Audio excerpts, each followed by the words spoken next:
Hello everyone, welcome to study with Salil. आइए देखते हैं जो एग्ज़ाम पे विवेक सर ने जो प्रैक्टिस सेट लॉन्च किए गए हैं उनका हम सॉल्यूशन कर रहे हैं। तो ये प्रैक्टिस सेट नंबर 1 है। इसका मैंने पहला पार्ट कवर कर लिया है 1 से 10 यानी कि 10 क्वेश्चन उनमें हमने सॉल्यूशन करवा दिए हैं और ये प्रैक्टिस सेट नंबर 1 है। तो इसका 141 क्वेश्चन नंबर है।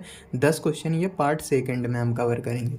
तो फर्स्ट क्वेश्चन है, यदि कोई व्यक्ति 8 किलोमीटर प्रति घंटे की बजाय 12 किलोमीटर प्रति घंटे की गति से चलता है तो वह 54 किलोमीटर अधिक चल सकेगा। उसके द्वारा तय की गई वास्तविक दूरी ज्ञात की इनकी दी गई है। तो स्पीड 1 यहाँ पे 8 किलोमीटर प्रति घंटा दी गई है, किलोमीटर प्रति घंटा। और स्पीड 2 हमें कितनी दी गई है, 12 किलोमीटर प्रति घंटा। और यहाँ पे दूरी मान के चलो, मैंने दूरी यहाँ पे x किलोमीटर मान ली और यहाँ पे s2 की बजाय इसकी दूरी कितनी हो जाएगी, ये 54 किलोमीटर अधिक चल रहा है तो x प्लस 54 किलोमीटर इसकी ये डिस्टेंस हो जाएगी। अब हमें पता करना है टाइम। तो टाइम बराबर क्या हो जाएगा, ये हो जाएगा x अपॉन में ये हो जाएगा 8 और यहाँ पे t2 ये कितना हो जाएगा, x प्लस में 54 और बटे में 12। अब टाइम इक्वल है, दोनों का टाइम इक्वल है तो हम दोनों समीकरण को इक्वल बना देंगे। तो ये हो जाएगा x upon 8 equal to x plus 54 और बटे में 12। अब क्रॉस मल्टीप्लाई करेंगे तो यहाँ से x का मान मुझे पता चल जाएगा।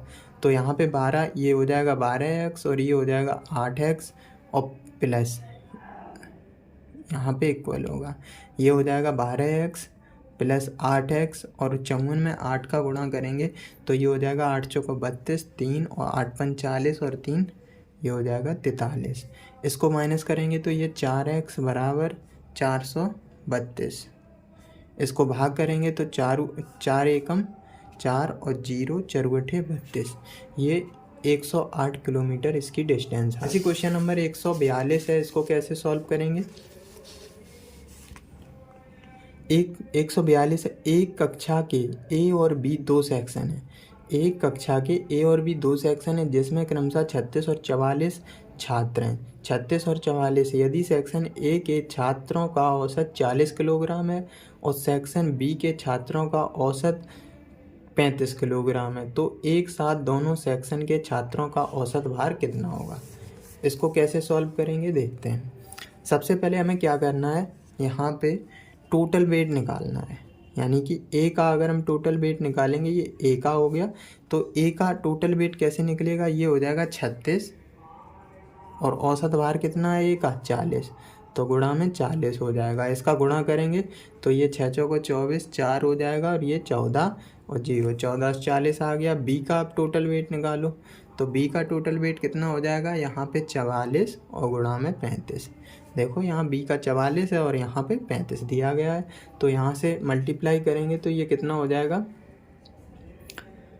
ये हो जाएगा 35 चौको 140, ये 0 हो जाएगा। 35 चौको 140 और 14 154 तो 1540 हो जाएगा।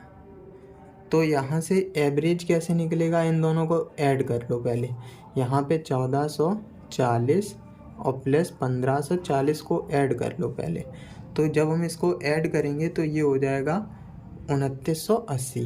देखो ये 0 और ये हो जाएगा 8, 5 4 9 2 है। और यहाँ से एवरेज निकालो तो एवरेज क्या हो जाएगा, टोटल वेट कितना आया 2980 और अपॉन छात्र कितने हैं तो यहाँ पे ये हो जाएगा छात्र 36 दिए गए हैं, 36 और 44 दोनों को ऐड करेंगे तो ये 80 हो जाएगा। ये 0 से 0 कैंसिल हो गया तो टोटल एवरेज कितना हो जाएगा 298 में 8 का भाग देंगे तो 8 तिया 24, 8 सत्ते 56 दशमलव, ये इतना आंसर हो जाएगा 37.25 उत्तर हो गया। ऐसी क्वेश्चन नंबर 143 है, इसको कैसे सॉल्व करेंगे। एक आयताकार भूखंड की लंबाई इसकी चौड़ाई से 3 गुनी है। तो यहाँ पे 143, इसको कैसे सॉल्व करेंगे, ये हो जाएगा एक आयताकार भूखंड है, एक आयताकार भूखंड की लंबाई चौड़ाई से 3 गुनी है। तो L बराबर हमें 3 भी दिया गया है, ये 3 गुनी है। तो यहाँ पे समीकरण 1 हो गया ये, और ये लंबाई और चौड़ाई, यहाँ से हमें क्षेत्रफल कितना दिया गया है 768 मीटर स्क्वायर। तो यहाँ पे L का मान रखेंगे 3b और मल्टीप्लाई b और ये हो जाएगा 7, 6, 8 मीटर स्क्वायर। ये 3 से काटेंगे, 3 दूनी 6, 3 पचे 15 और 3 18, तो बी स्क्वायर बराबर 256 आ गया। तो बी का मान यहाँ से कितना आ जाएगा, 16 आ जाएगा। बी का मान 16 आ गया। तो एल बराबर 3 भी है, तो 16 तिया 48, तो यहाँ से एल का मान 48 मीटर हो जाएगा। तो हमसे पूछा गया परिमाप पूछा गया आयत का, तो यह पी बराबर हो जाएगा 2L + B। अब हम क्या करेंगे, इन दोनों को ऐड कर लो। ये हो जाएगा 48 और 16 कितना हो जाएगा, 64। 48 और 16 कितना हो जाएगा, 64। 64 में 2 का गुणा करेंगे तो 128 मीटर ये हमारा परिमाप आ गया। क्वेश्चन नंबर 144 है, इसको कैसे सॉल्व करेंगे। क्वेश्चन नंबर है 144। 8 वर्ष पहले ए और बी की आयु का अनुपात 4:5 था और 12 वर्ष के बाद उनकी आयु का अनुपात 13:15 होगा। बी की वर्तमान आयु क्या होगी।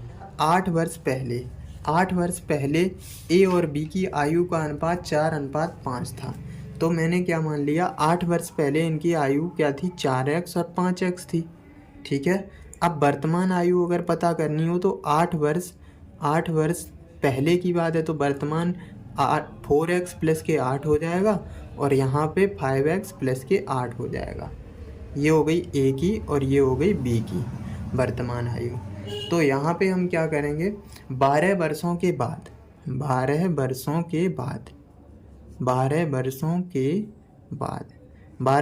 बाद इसकी आयु क्या हो जाएगी, 4x + 8 और प्लस में 12 कर देंगे और ये हो जाएगा 5x + 8 और प्लस का 12 हो जाएगा। इसको ऐड करेंगे तो 4x + का 20 हो जाएगा ये, और ये हो जाएगा 5x + का 20। ये हमारी आ गई ए और बी की 12 वर्ष के बाद आयु कितनी होगी। तो यहाँ पे हम इसको ये अब यहाँ पे बोला है 12 वर्षों के बाद इनका अनुपात 13:15 होगा। इसको हम इक्वल बना देंगे तो ये हो जाएगा 4x + के 20 अपॉन में 5x और प्लस में 20 बराबर ये हो जाएगा 13/15। इस इक्वेशन को हम सॉल्व कर लेंगे, हमारा आंसर आ जाएगा। यहाँ पे क्या करें, क्रॉस गुणा करना है तो 15 चौको 60x हो जाएगा ये, और 15 दूनी 30, 300 हो जाएगा, प्लस 13 पचे 65 हो जाएगा ये, और प्लस 13 दूनी 26, 260। तो 5x बराबर ये हो जाएगा 40, तो 5 अट्ठे 40, तो x का मान कितना आ गया, 8 आ गया। यहाँ से जब x का मान 8 आ गया तो हमसे क्या पूछा गया है क्वेश्चन में पूछा गया है कि b की वर्तमान आयु। तो b की वर्तमान आयु कितनी है, यहाँ पे देखो मैंने b की वर्तमान आयु कितनी मानी है, 5x + के 8। तो मुझे 5x + 8 का मान पता करना है, तो ये 5 गुणा में 8 और प्लस में 8, तो ये हो जाएगा 8 × 5 = 40 और 8 = 48 वर्ष बी की आयु आ गई। क्वेश्चन नंबर 145 है, इसको कैसे सॉल्व करेंगे देखते हैं। क्वेश्चन नंबर 145, जब किसी संख्या को 14 से विभाजित किया जाता है तो शेषफल 9 प्राप्त होता है। यदि उसी संख्या के वर्ग को 14 से विभाजित किया जाए तो शेषफल कितना होगा। इस क्वेश्चन को कैसे करेंगे, देखो क्या दिया गया है, यदि किसी संख्या को 14 से विभाजित किया जाता है तो हमने क्या किया, 14m + के 9, इसका मैं स्क्वायर कर रहा हूँ। तो यहाँ पे ये a² हो जाएगा और यहाँ पे 2ab, यानी कि पहला टर्म क्या बनेगा, a² और गुणा में 2ab, 2 गुणा में 14m और प्लस में गुणा में ये हो जाएगा 9 और गुणा में 9 का स्क्वायर, प्लस में 9 का स्क्वायर हो जाएगा। तो देखो ये तो 14 से डिविजिबल हो जाएगा, 14 से विभाजित किया जाए, ये भी 14 से हो जाएगा, लेकिन ये नंबर जो है 9 का स्क्वायर, तो ये हमारा 14 से डिविजिबल नहीं होगा। इस क्वेश्चन में क्या करना है, अगर पूछा जाए कि उस संख्या के वर्ग को 14 से, तो जो भी रिमाइंडर बचता है उसी का हम स्क्वायर कर देते हैं और 14 से डिविजिबल कर देंगे, जो भी रिमाइंडर आएगा वही हमारा आंसर हो जाएगा। मैंने यहाँ पे दिखा भी दिया कि ये वाला नंबर जो है वो 9 का स्क्वायर ये डिविजिबल नहीं होगा, वो इसीलिए हम यहाँ पे 9 का स्क्वायर करते हैं। तो यहाँ पे 81 हो जाएगा 9 का स्क्वायर, और हम कितने से डिविजिबल कर रहे हैं, 14 से विभाजित किया जाता है, तो 14 से हम भाग दे देंगे, तो ये हो जाएगा 14 × 5 = 70, 11 शेष बच जाएगा, तो 11 आंसर हो गया। 11 आंसर। ऐसी क्वेश्चन नंबर 146 है, इसको कैसे सॉल्व करेंगे। यहाँ पे दिया गया है कि दिए गए समीकरण को दोनों को आपस में बदला जाता है तो क्या आंसर होगा। ये हमें समीकरण दिया गया 18 भाग 3 माइनस के 30 प्लस के 15 गुणा में 2 इक्वल टू माइनस। इनको हमें आपस में चेंज करना है तो ये आंसर जो भी सेटिस्फाई होगा वही आंसर हो जाएगा। तो हमने क्या किया, इस क्वेश्चन में क्या करना है, ऑप्शन बाई ऑप्शन चलना है। तो ऑप्शन से जितनी जल्दी हम चेक कर लेंगे उतना ही आंसर हो जाएगा। जैसे ऑप्शन नंबर ए ही सही हो गया तो हमारा बहुत जल्दी, अगर ऑप्शन डी हो गया तो थोड़ा समय लगेगा। तो हम ऑप्शन चेक करेंगे। मैंने क्या किया, ऑप्शन नंबर में डी चेक करके रहेगा 15 और भाग 3 और ये हो जाएगा प्लस का 30 माइनस के 18 और गुणा में 2। तो ये हो जाएगा 30 बचे 15, 30 और 5 35 हो जाएगा, 18 दूनी 36, ये -1 आंसर हो गया। तो ये ऑप्शन नंबर डी सेटिस्फाई हो गया। तो ऑप्शन नंबर डी ये सही हो जाएगा। अब क्वेश्चन दिया गया है समांतर श्रेणी का। समांतर श्रेणी का 147 नंबर का क्वेश्चन है। यहाँ पे क्या है, यदि किसी समांतर श्रेणी का प्रथम पद ए का मान मुझे -5 दिया गया है और डी का मान सर्वांतर दिया गया है 2, तो पहले 6 पदों का योग निकालना है। तो समांतर श्रेणी का जो समांतर श्रेणी का प्रथम पद होता है ए और दूसरा होता है a प्लस डी, तीसरा होता है a प्लस 2d और चौथा होता है a प्लस 3d, ऐसे ही a प्लस 4d और a प्लस 5d। ये 1 2 3 4 5 6 पदों का पूछ रहा है योग, तो हम 6 पदों का योग निकाल लेंगे। यहाँ पे 6 पद निकाल लो, उसके बाद योग करेंगे, आंसर हो जाएगा। तो पहला पद तो यही हो गया, ये हो गया -5, यहाँ -5 रखेंगे, 2 रखेंगे तो ये कितना हो जाएगा, ये हो जाएगा -3। और यहाँ पे a प्लस 2d -5 और 2 दूनी 4, ये हो जाएगा -1, ऐसे ये 1 हो जाएगा और ये हो जाएगा 3 और ये 5। इनको ऐड करेंगे तो ये देखो 5 3 8 और -9 और +9, ये हो जाएगा 0 हमारा आंसर हो गया। ऐसी क्वेश्चन नंबर 148 है, इसको कैसे सॉल्व करेंगे। 148 से 150 क्वेश्चन जो है पाई चार्ट से हैं। अमित और सुरेश दोनों का कुल एरियर नितिन और वरुण दोनों के कुल एरियर से कितने प्रतिशत कम है। तो सबसे पहले हम क्या करेंगे, अमित और सुरेश का दोनों का कुल एरियर कितना, दोनों को ऐड कर लो पहले। यहाँ पे क्या हो जाएगा 148, क्वेश्चन नंबर 148 है। दोनों का कुल एरियर कितना हो जाएगा, ये अमित का है और सुरेश का कितना है 6300। दोनों को ऐड करेंगे 0, ये हो जाएगा 3, 6 और 6 12 हो जाएगा ये।